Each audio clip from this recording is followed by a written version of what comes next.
Do you know this story from the Bible?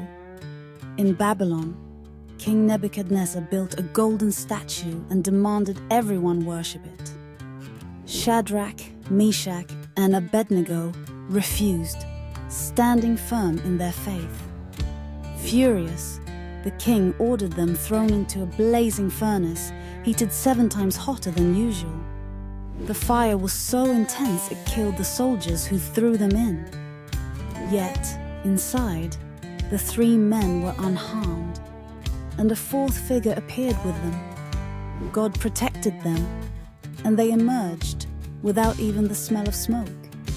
Please like and subscribe to see more content.